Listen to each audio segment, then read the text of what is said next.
Coach, good morning. Congratulations to you. Morning. Thanks for having me.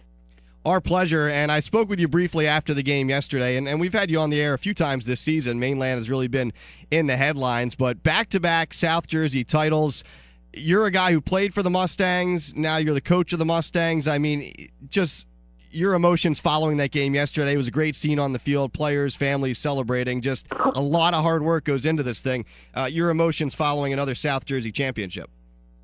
Well, it was nice to see so many former Mainland players at the game who played far before me, and some of the guys that I've coached in the past, and then all the faculty and community members there. It was a really nice scene for the kids, and then obviously to come out on top was something special for them. Nick Drobnik, you give him the ball yesterday, senior pitcher, and really steady throughout the game, and some interesting things happening in this game. Of course, Delsea removing its starting pitcher midway through the first inning. Were you surprised at all by that move? Is it a move that you would have made as well? Obviously a big-time game, and their kid was losing control a little bit, walking a few of your guys in a row. It sort of took some people back a little bit, but is that a move that sort of surprised you at the start of that game? I mean, not a move that quick in that type of game doesn't really surprise me because, the game can get out of hand so quickly. You're kind of forced to make moves that are kind of unconventional. You don't really want to wait around until you wait too long and you're totally out of the game. He seemed to struggle out of the stretch, and he couldn't really find command. He struck out the first two guys pretty easily out of the windup. We ended up getting a single, and then out of the stretch, he couldn't seem to locate his fastball, and I think he threw something like 8 to 10 balls in a row. So I wasn't so surprised that he did make the move so fast. I would have liked to get more out of that first inning than one run. In the long run, I think it was probably a pretty good move by them to make the change. Mainland knocking off Delsea in the South Jersey Group 3 championship game, 6-3, the final. I mentioned your starter, Nick Drobnik. He went the distance yesterday, really steady throughout. A few of us were kind of mentioning he's not a kid that really will blow you away with power, but location-wise, he really seems to hit his spots, and just another steady performance from your senior hurler. Yeah, it was a nice advantage for us having Nicky go. He went in the South Jersey final for us last year. He went in the New Jersey final for us last year. And he's thrown in a ton of big games for us. He's not a guy that's going to light up the radar gun, but he features 3 or 4 pitches on any given day, and he just has a calmness about him, and he never seems to tire. So we don't. As you know, that was our 4th game in 4 days yesterday, so we weren't really too deep in the bullpen. So it was kind of Nicky and Jack Lufflat, and that's it. So we were hoping for 5 innings, and I was hoping for that just because of adrenaline and emotion. I thought Nicky was going to kind of tire himself early, but he was steady and calm. And after he got out of that jam in the first inning, there was no chance he was going to come out of the game. A little interesting moment late. It sort of looked like you guys were going to wrap it up no problem. You're up by 3 runs, top of the 7th. You get 2 outs. All of a sudden, the Crusaders get 2 base runners on, and you take a trip to the mound. What was that conversation like? It was really just to make sure that he pitched to contact and that everybody was calm. We did have Jack throwing in the 6th, just to kind of be ready in case the moment came. But I just wanted to kind of settle everybody down, talk about the spray chart of the hitter who was up next, and just kind of see where Nicky was at physically, and kind of just have a conversation with him so that I could see that he was good to continue.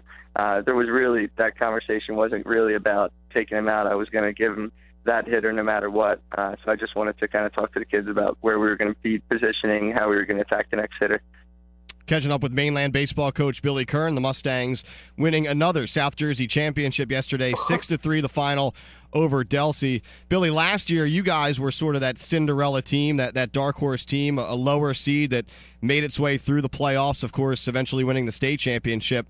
Tables turned a little bit this year. You guys get the 2 seed, which means home field advantage throughout the South Jersey playoffs after number 1 Ocean City went down. And do you kind of look in the mirror a little bit almost at a Delsea team that was kind of like you guys last year, maybe a little bit of a lower-seeded team, and a team that was leading this game yesterday? I think it was 2-1 maybe in the 2nd or 3rd inning, but, geez, after that, your guys really seemed to respond. You grabbed the lead back and never looked back. But this Delsea team, it's an upstart team. Does anything about that squad sort of remind you of maybe where you guys were a year ago?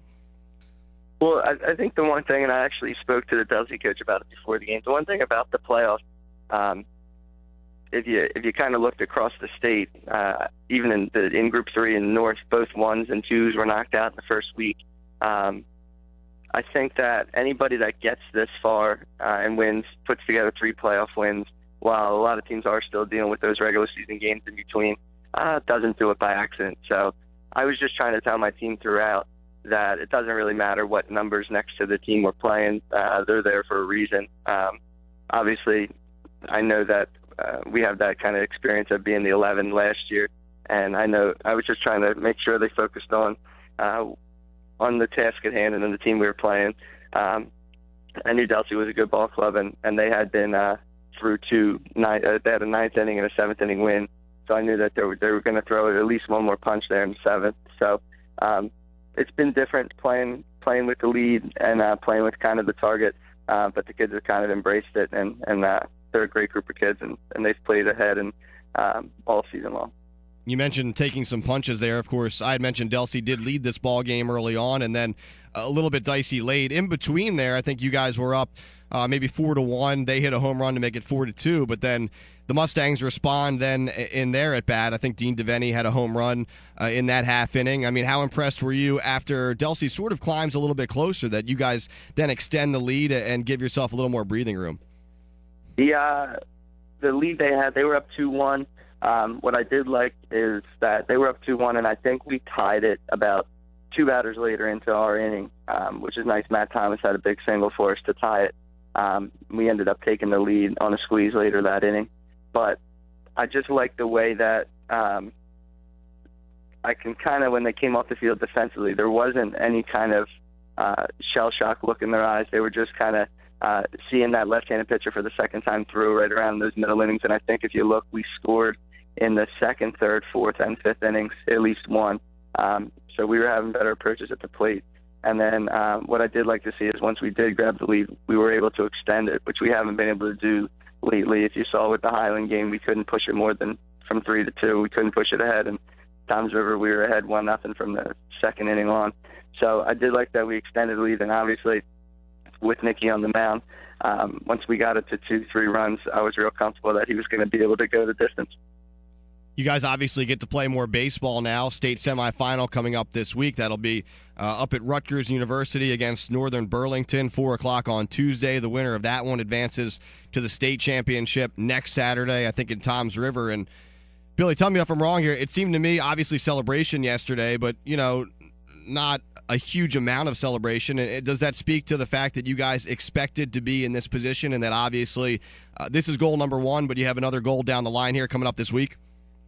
I think it was kind of a monkey off the kids' back. I think they know that we didn't really talk about it all year, and I know that they expected to at least get back to that game and to do it at home, and to I think it was kind of like a stress reliever for them all that they did win the Cal this week. They did win South Jersey, so I'm actually looking forward to Tuesday now.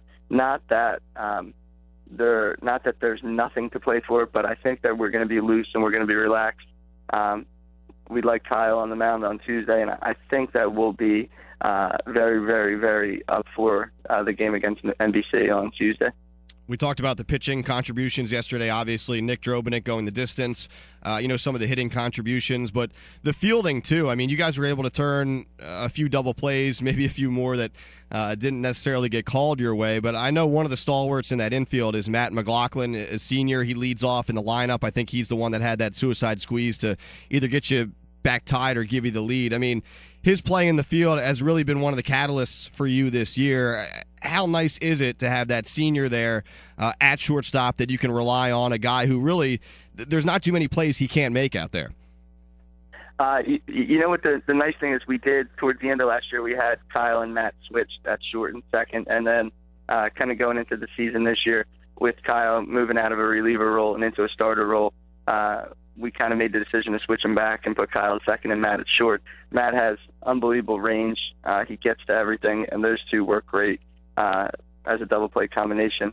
Matt is just a guy who, as our leadoff hitter, offensively, he's just stole his 20th and I think 21st base yesterday. So when he's on the bases, it doesn't take too long for him to kind of get over, stand next to me. And he's a guy that just kind of, in talking to other coaches in the league, he's a gamer. He works hard. He's scrappy defensively. He can fly on the bases. He's hitting in the mid 300s for us all year. And he's a guy that, with our pitching that's done so well, and some of our guys who are putting up big numbers offensively, sometimes he doesn't grab the headlines, but he's a 3-year starter for us. He's a captain for us. And at the top of our lineup, he's kind of what makes it go.